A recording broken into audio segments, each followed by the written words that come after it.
উত্তরবঙ্গের জনপ্রিয় খাদ্য প্রতিষ্ঠানগুলির খাবার নিয়ে আমি একটি সিরিজ বানিয়েছি, যে সিরিজের নাম আমি দিয়েছি নর্থ বেঙ্গল ফেমাস ফুড।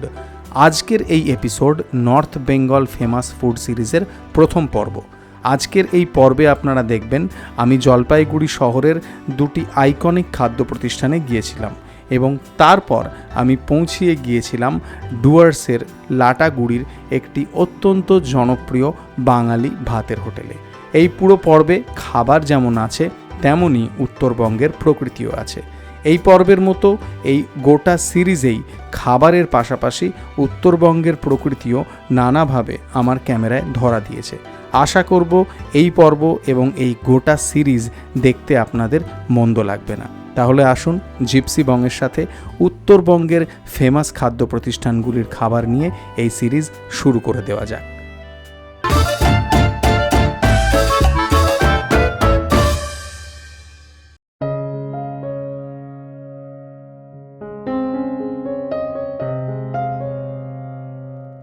আজকের দিনটা দারুণ সুন্দর।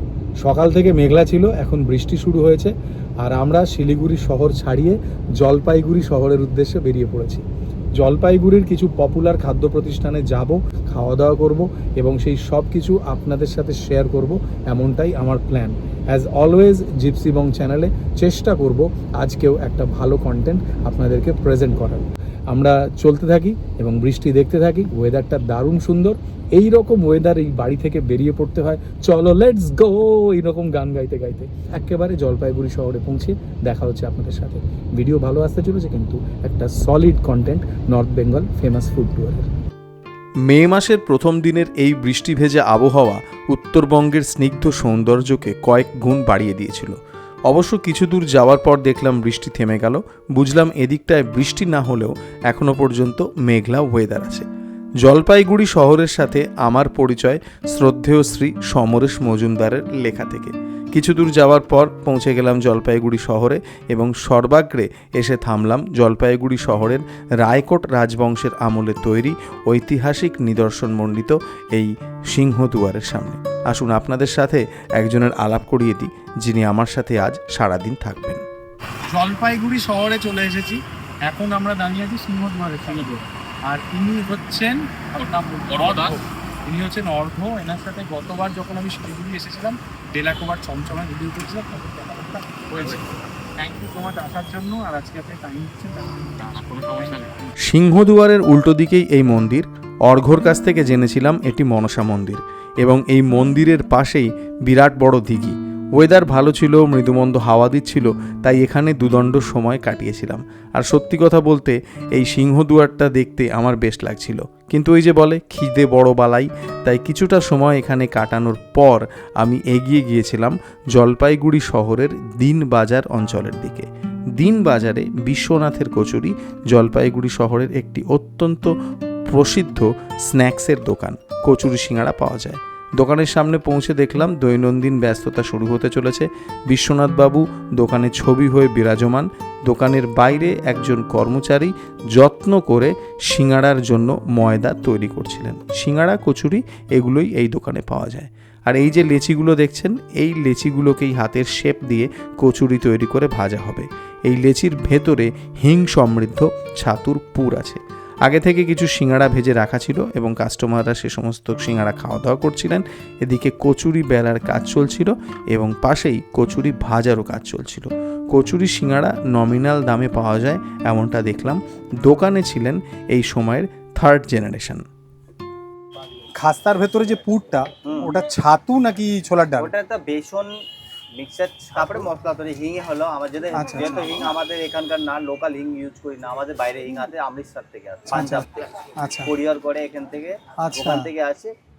কস্টলি হিং পাওয়া যায় এখানে। বাজারের হিংগুলো মানে কোনো স্বাদ নেই, মানে টেস্ট দিয়ে বোঝা যায় না কি খাওয়াটা। এই জন্য আমার এই প্রোডাক্টটা আমার ঠাকুরদা আমল থেকেই আসছে, আজ পর্যন্ত ওখান থেকেই আসে।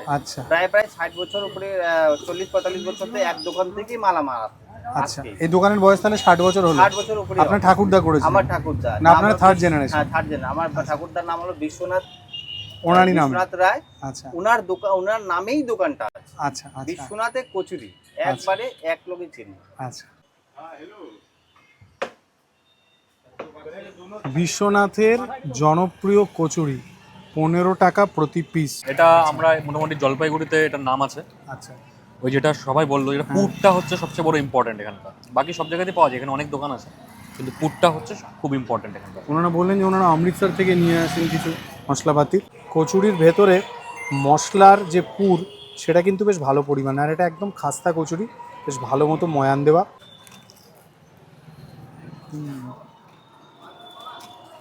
পুরটার স্বাদ আছে, আর এটা খুবই ক্রিস্পি, মুচমুচে খাস্তা, ডিসেন্ট প্লাস এনজয়েবল টেস্ট। বিশ্বনাথের কচুরি খাওয়া শেষ করে এগিয়ে চললাম জলপাইগুড়ি শহরের পান্ডাপাড়া অঞ্চলের দিকে। এখানেই জলপাইগুড়ির একটি বিখ্যাত মিষ্টান্ন প্রতিষ্ঠান মিষ্টিমুখ। এই দোকানের অনেক রেকমেন্ডেশন আমি পেয়েছিলাম।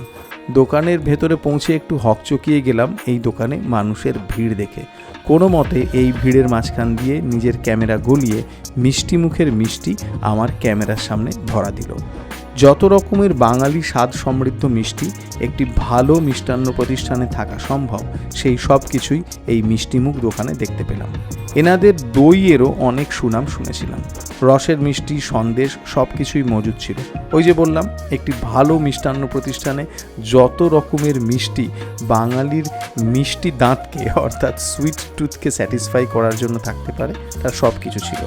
এখানে দেখলাম সকালবেলায় লুচি তরকারিও পাওয়া যায়, এবং একদম ফ্রেশ গরমা গরম লুচি এবং গরম গরম তরকারি আপনাদেরকে পরিবেশন করে দেওয়া হয়। এই জায়গাটাকে আপনাদের একটা স্টোর রুম বলা যেতে পারে। আচ্ছা, এই স্টোর রুমে রসের মিষ্টির আধিক্য ছিল, যার মধ্যে রসগোল্লা, পান্তুয়া, দই ছিল। তবে জানলাম মিষ্টিমুখ দোকানের কেশর রসগোল্লাও কিন্তু দারুণ জনপ্রিয়। এটা হবে বেক পান্তুয়া। আচ্ছা, এগুলো কি হবে এখন? এগুলো বেগ রসগোল্লা হবে। বেক রসগোল্লা। এটা কি চমচমের জন্য কিছু তৈরি হচ্ছে? চমচম। আচ্ছা, খোয়া ক্ষীরের কালাকাঁদ, এগুলো কিরকম দাম হয়? 12 টাকা পিস। আচ্ছা, এই মিষ্টিটা আমি মালদাতেও দেখেছি, রসকদম্ব। পোস্ত দানার উপরে পাউডার সুগার লাগিয়ে তারপরে দেওয়া হয়। এটা হচ্ছে পুরোটাই খোয়া ক্ষীর, তাই তো? পরিতোষ বাবুর সাথে মিষ্টিমুখের কারখানায় এসেছি। প্রথমত থ্যাংক ইউ স্যার, কারখানাতে অ্যালাউ করার জন্য। নানা রকমের মিষ্টি তৈরি হচ্ছে, কোথাও বিভিন্ন রসের মিষ্টি রাখা আছে, আর এইখানে সমস্ত সন্দেশ, কালাকাঁদ এই সমস্ত তৈরি হচ্ছে। ক্ষীরের মিষ্টি, বাঙালির মিষ্টি সেটা একটা অনবদ্য সৃষ্টি, এবং সেই রকমভাবেই বাঙালির মিষ্টির কারখানায় ভিএনএ ঢুকে দেখার মধ্যে একটা আলাদাই তৃপ্তি আছে। এইবারে ওনাদের সাথে কথা বলবো এবং মিষ্টিমুখের কী কী মানে জনপ্রিয় সেগুলো জানবো। থ্যাংক ইউ আরও একবার এখানে অ্যালাউ করা। আর আপনাদের যদি সিগনেচার মিষ্টি বলি তাহলে কার কথা বলি? এখানে আমাদের যেমন বেক রসগোল্লা হয়, আচ্ছা, খুব টেস্টি। বেক পান মিহিদানা সন্দেশ হয়, বেক পান্তুয়া হয়, সব বেকিং করা। গাজরের সন্দেশ বলে একটা হয়, গাজরের সন্দেশ। আর একটা হয় কাঁচা সন্দেশ, ভাপা সন্দেশ, দুধপাক সন্দেশ, মোহন ক্ষীর বলে আছে, ক্ষীর কদম আছে, প্লাস মিল্ক কেক আছে, অনেক ভ্যারাইটি আছে, চিত্রকূট আছে, মানে অনেক রকম ভ্যারাইটিস আইটেমই আছে আমাদের এক্সক্লুসিভ সবগুলো। আপনাদের দইয়েরও খুব নাম শুনেছি। দই আছে, গঙ্গারামপুরের দই আমরা রাখি। আচ্ছা, গঙ্গারামপুরে একদম গঙ্গারামপুর থেকে আমার লোক আছে, পাঠিয়ে দেয়। আচ্ছা, গঙ্গারামপুরের দই। আচ্ছা, প্লাস আমাদের এখানে একটা দই আসে বানেশ্বর থেকে আসে। আচ্ছা, কুচবিহার ডিস্ট্রিক্টের বানেশ্বর থেকে আসে। আমরা আমাদের এখানে নাম দিয়ে রাখছি ওটা বগুড়ার দই বলে। বগুড়া তো অরিজিনালি আসে না, বাংলাদেশ থেকে কোনো দই আসে না। আচ্ছা, এবার দইটা আসে বানেশ্বর থেকে আসে, কিন্তু ওটার নামটা দেওয়া আছে, আচ্ছা, ওটা বগুড়ার দই বলে দাও, কিন্তু কোয়ালিটি নো ডাউট ভালো। আর একটা দই আসে, ক্ষীর দই আসে গঙ্গারামপুর থেকে, ওটা আমাদের জারে করে আসে। ওটার মধ্যে ধরুন ওটা হচ্ছে 250 টাকা কিলো হিসাবে। থেকে আমরা কন্টেনারে ওটা ওয়েট করে করে দিই আমরা। ভালো টেস্ট আছে, খেতে একদম ক্ষীর লাগবে খেতে। বলছে আমি যদি যে কোনো একটা মিষ্টি খাই তাহলে কোন মিষ্টিটা আপনি রেকমেন্ড করবেন? আপনি আমার দোকানে সবকটা আইটেমই আছে এক্সক্লুসিভ, আপনাকে আমি যেটা বললাম মানে যে কোনো একটা টেস্ট করলেই বোঝা যাবে। দুধপাক সন্দেশ খান, খেয়ে দেখে মুখে লেগে থাকবে, একদম ফুল গ্যারান্টি। ঠিক আছে, থ্যাংক ইউ। ঠিক আছে, দুই ধরনের সন্দেশ নিয়েছি, একটা দুধপাক দাম 15 টাকা, আর একটা কাঁচা সন্দেশ দাম 12 টাকা। দুধপাক সন্দেশটা খাওয়া যাক। এটা হালকা মিষ্টি, একদম নরম, জিভে রাখতে গলে যাওয়ার মতো সুন্দর। ওপরে পেস্তা দেওয়া ছিল, বেশ সুন্দর, একদম জিভে রাখলে গলে যাওয়ার মতো। কাঁচা সন্দেশ খাবো, এটাও একদম নরম পাকের, খাওয়া যাক। এই কাঁচা সন্দেশটা যেন দুধ পাকের থেকে আমার মানে কি বলবো প্যালেট অনুযায়ী আরও ভালো লাগলো, বেশ সুন্দর, সুপার এনজয়েবল। জলপাইগুড়ি শহরের সীমানা অতিক্রম করে আমার গাড়ি এগিয়ে চলল ডুয়ার্সের লাটাগুড়ির উদ্দেশ্যে। কিছুটা রাস্তা হাইওয়ে দিয়ে যাওয়ার পর একটি ব্রিজের ওপর থেকে তিস্তা নদীর দেখা পেলাম। এই ব্রিজের নাম এই মুহূর্তে আমার মনে নেই, তবে এখানে আমি অনেকটা সময় কাটিয়েছিলাম ব্রিজের ওপর থেকে তিস্তা নদীর দৃশ্য দেখে। আবহাওয়া মনোরম ছিল এবং এই দৃশ্য দেখতে দারুণ লাগছিল। তারপর আবার চড়ইবেতি এবং ডুয়ার্সের সবুজ শ্যামল প্রকৃতি আমাকে স্বাগত জানালো। এত সবুজ দেখে সত্যি কথা বলছি চোখ এবং মনের আরাম হয় এবং প্রাণের ক্লান্তি দূর হয়ে যায়। এগিয়ে চলেছিলাম এবং ডুয়ার্সের সবুজ প্রকৃতি, ডুয়ার্সের গ্রাম এই সব দেখতে দেখতে এবং নিজেদের মধ্যে কথাবার্তা বলতে বলতে এবং হালকা ঠাট্টা রসিকতা করতে করতে এক হিসেবে আমি এই সফর খুব এনজয় করছিলাম। আশা করব এখনও পর্যন্ত এই ভিডিওটাও আপনারা এনজয় করেছেন। ডুয়ার্সের প্রকৃতি দেখতে দেখতে সোজা পৌঁছিয়ে গেলাম গরুমারা অভয়ারণ্য রেঞ্জের লাটাগুড়িতে এবং একেবারে প্রথমে যেখানে গেলাম সেই জায়গাটি অত্যন্ত জনপ্রিয়, নাম বৌদির হোটেল। এটা লাটাগুড়ি। সোজা এসে ল্যান্ড করেছি বৌদির হোটেল লাটাগুড়ি। এই জায়গাটা গরুমারা অভয়ারণ্য রেঞ্জের মধ্যে। রেস্টুরেন্টটা হোটেলটা বলা যেতে পারে, রাতের হোটেল একটা। এটা পপুলার কেন বুঝলাম, কারণ বাইরে প্রচুর লোকজন ওয়েট করছেন, ভেতরে অনেক মানুষজন খাওয়া দাওয়া করছেন। আমি ডাইরেক্ট ভেতরে যাবো, দেখা যাক কিচেনে এন্ট্রি পাওয়া যায়। চলুন দেখুন।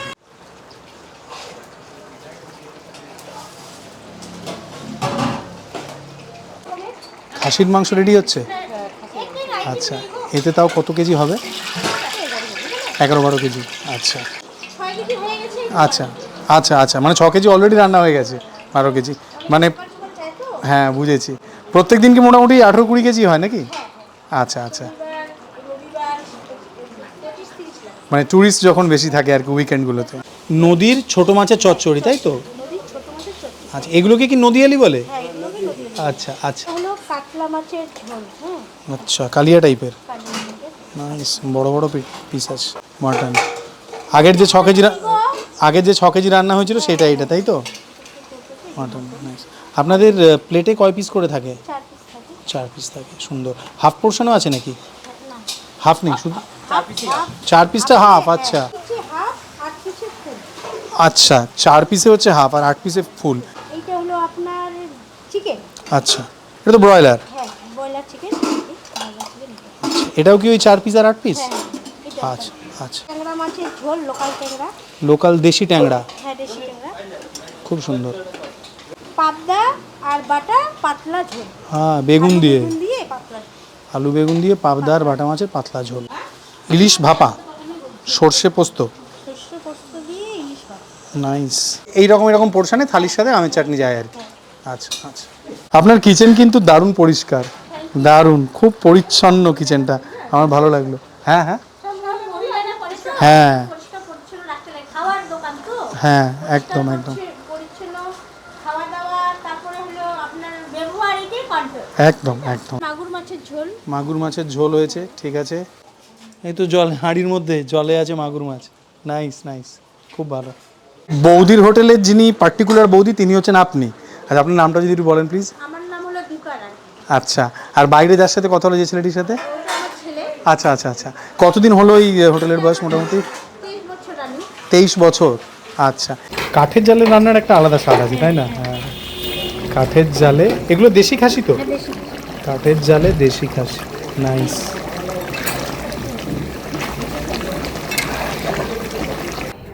বৌদির হোটেলের কিচেন থেকে বেরিয়ে এলাম। আমাদের খাবার পরিবেশন করা হয়েছিল। এখানে 100 টাকার একটা ভেজ থালি আছে, যে থালিটি ভাজা ছাড়া বাকি সব কিছু আনলিমিটেড। এর সাথে আমরা মাছ এবং মাংস নিয়েছিলাম। নদীয়ালি মাছের চচ্চড়ি বড়ি দিয়ে, এইটা যদি ওই বেসিক থালির সাথে নেন তাহলে দাম পড়বে 200 টাকা।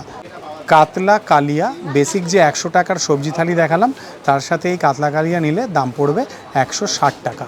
হাফ পোর্শন খাসির মাংস 4 পিস আছে, 200 টাকা দাম। যে বেসিক ভেজ থালিটার কথা বলছিলাম তার সাথে এটা নিলে দাম হয়ে যায় 300 টাকা। তোমার কাতলা কালিয়া দিয়ে এটা খেতে কেমন লাগলো? আচ্ছা, এদিকে উত্তরবঙ্গে কাতলা মাছকে কাতল বলে না?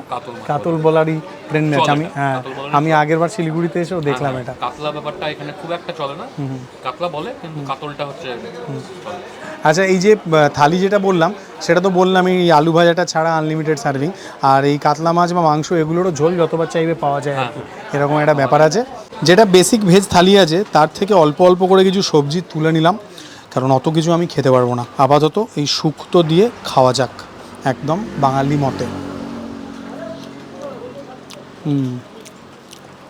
হালকা একটা তেঁতো ভাব আছে, মানে দুধ টুধ দিয়ে শুক্তোটাকে যেরকম রিচ করা হয় এটা সেটা নয়, এটা একদম হোমলি স্বাদের শুক্তো, যার মধ্যে বেগুন আছে, সজনে ডাঁটা আছে, করলা আছে, খেতে ভালো লাগছে। মুসুর ডাল এবং বেশ ঘন, কিন্তু এটা রাঁধুনি ফোড়ন দেওয়া মুসুর ডাল। তো ডাল আর তার সাথে এই ফুলকপির একটা তরকারি আছে, সেটা দিয়ে খাবো। ফুলকপিটা স্বাদ আছে। এই পুরো ব্যাপারটার মধ্যে না একেবারে একটা হোমলি ফিলিং আছে, তাই না?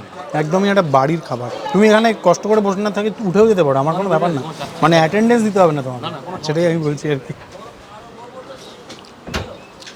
নদিয়ালি মাছের চচ্চড়ি, আজকে এখানে বরলি নেই। এই যে চচ্চড়ির পোর্শন সাইজ আছে এটা একজনের জন্য যথেষ্ট। ওহো, এই ঝোলটার মধ্যে না মাছের যে একটা স্বাদ আছে সেই স্বাদটা আছে, দারুণ সুন্দর টাটকা স্বাদ। মাছের স্বাদটা দারুণ, ছোট ছোট মাছ একদম এখানকার নদীর, যেটা ভালো লাগছে খেতে, একদম হোমলি। আমি বারবার এটাই বলছি, বেশ একটা ফ্রেশ টাটকা ব্যাপার, মাছটা খেলেই বুঝতে পারবেন। আর ঝোলের স্বাদটা একদম সিম্পল, বেশ অনেকটা খাওয়া যাবে এরকম টাইপের। কাতলা মাছ ট্রাই করব, কাতলা মাছের আলু, কাতলা মাছের ঝোল, বেশ টলটলে টাইপের। আর এটা একটা পেটির পিস, এই যে আমার পেটি পছন্দ। মাছের সাইজ একদম ঠিকঠাক, একদম ঠিকঠাক এবং ফ্রেশ, আমার বেশ ভালো লাগলো। এখানে মোস্টলি যেগুলো সেগুলো সবই লোকাল আইটেম না, মাছ যেমন ছোটো মাছটা খেলাম, একদমই লোকাল। এই কাতলা টাতলা এগুলো লোকাল বলতে পারো, এখানে ওই বাইরের মাছও আসে, চালানি মাছও আসে, কিন্তু ফ্রেশ পাবে, এটা সবচেয়ে বড় কথা। আচ্ছা, মাছটা ফ্রেশ আছে, ফ্রেশ মাছ পাবে। ভাজাও কিন্তু অতিরিক্ত ভাজা নয়, একদম ঠিকঠাক, একদম ঠিকঠাক, নাইস। এর ঝোলটা না মানে কীরকম, অনেকটা যেটা হচ্ছে বিয়ে বাড়িতে দুপুরবেলায় যে ঝোলটা হয় না, একদম সেরকম, একদম সেরকম। এখানকার সবচেয়ে বড় ইউএসপিটা হচ্ছে হালকা পাতলা হালকা পাতলা, যেটাকে নর্মালি যে কোনো সময় খাওয়া যায়, একদম। এটা খেয়ে কোনো মানে শরীরে কোনো অসুবিধা হবে না, একদমই হোমলি বাড়ির। আমি কখনো আবার এখানে এলে যদি মাংস খেতে না চাই তাহলে এই কাতলা মাছ আর ওই নদীয়ালিটা তো খাবোই খাবো, এটা সত্যি কথা। ওই নদীয়ালিটার মধ্যে হ্যাঁ সত্যি মাস্ট ট্রাই, ওটার মধ্যে একটা খুব হালকা একদম একটা কী বলবো, একটা শান্ত মানে বিনয়ী স্বাদ যদি আমাকে বলতে বলা হয় সেরকম আছে, মানে স্বাদের উচ্চকিত কোনো ব্যাপার নেই, খুব হালকা, খুব লাইট এবং খুব হোমলি। মাংস হাফ পোর্শনে 4 পিস থাকে, মাংসটা ও খেয়েছে যেটা আমরা শ্যুট করিনি, কারণ আমাকে অর্ঘ বললো যে দেখো ভাই আমাকে খেতে দাও, শ্যুট ফুট করতে দিও না, হ্যাঁ প্লিজ আমাকে শান্তিতে খেতে দাও। তোমার কেমন লাগলো মাংসটা? মাংস খুবই ভালো, সবচেয়ে বড় কথা মাংসের টেস্টটা ফ্রেশ, তুমি খেয়েও এখন বুঝতে পারবে। আর বয়েলটা খুব ভালো হয়েছে, হ্যাঁ ভালো সিদ্ধ হয়েছে। আর তোমার আরেকটা সবচেয়ে বড় জিনিস, মাংসের ঝোলটাকে যতটা মানে রিচ মনে হচ্ছে, খেতে কিন্তু অতটা রিচ নয়, খুব হালকা। তার জন্য যেটা হচ্ছে, যেটা এর আগে বলা হলো যে হোমলি একটা ফিলিং আছে টোটাল রান্নার মধ্যে, সেই মাংসের সেম কথাটাই অ্যাপ্লিকেবল। একদম একদম একদম একদম। রোববারের বাঙালির মাংস খেয়ে ভাতগুব, এক্স্যাক্টলি সেই মাংস বলতে হয় তাহলে একদম একদম বলতে পারো একদম। ওভারঅল এক্সপিরিয়েন্স যদি বলি তাহলে বৌদির হোটেলে আজ আমার প্রথমবারের এক্সপিরিয়েন্স ভালো, একদম হোমলি, ঘরোয়া, একেবারে লাইট স্বাদের, যে স্বাদের খাবারটা খেলে আপনার ভালো লাগবে, বা বলা যেতে পারে আমি যে বয়সে পৌঁছিয়েছি আমার এই ধরনের স্বাদের খাবার বেশি ভালো লাগে। অবশ্যই আমি 23-24 বছরে একটা হোমলি ঘরোয়া খাবার খেতে পছন্দ করতাম না, অনেক বেশি জাঁকজমকপূর্ণ রগরগে খাবার খেতে পছন্দ করতাম, কিন্তু আমার এই খাবারটা মনে হয়েছে রোজের খাবার মতো এবং একদম শান্তিতে পেট ভরে খাবার মতো। এই খাবারটা খেয়ে নিশ্চিন্তে ঘুম দেওয়া যাবে, এই রকম ব্যাপার। সে মাংসই বলুন, এই কাতলাই বলুন, নিরামিষ থালি থেকে যে সবজিগুলো খেয়েছি সেগুলোই বলুন, আর এই নদীয়ালি মাছটা একেবারে এগিয়ে এসে বাপি বাড়ি যায়, স্টেপ আউট করে 6। আপনাদের এখানে খাবার এক্সপিরিয়েন্স আছে কিনা জানাবেন। আজকের ভিডিও এখানেই শেষ, এখন আমরা মূর্তি নদীতে গিয়ে হাওয়া খাবো, তারপরে আমরা আবার একটা অন্য কোথাও যাব, যেটা আপনারা পরের বার দেখবেন। সেখানে নাকি 100 কেজি মাংস বিক্রি হয় রোজ, বলতে পারো। বলে লোকজন। আমি তো শুনে অবাক। আমি রাঁচিতে দেখেছিলাম 100 কেজি, আর উত্তরবঙ্গে এসে দেখব। দেখা হচ্ছে নেক্সট এপিসোডে। আর প্লিজ ডু সাবস্ক্রাইব। ভালো থাকুন, মজা করুন, জীবন একটাই।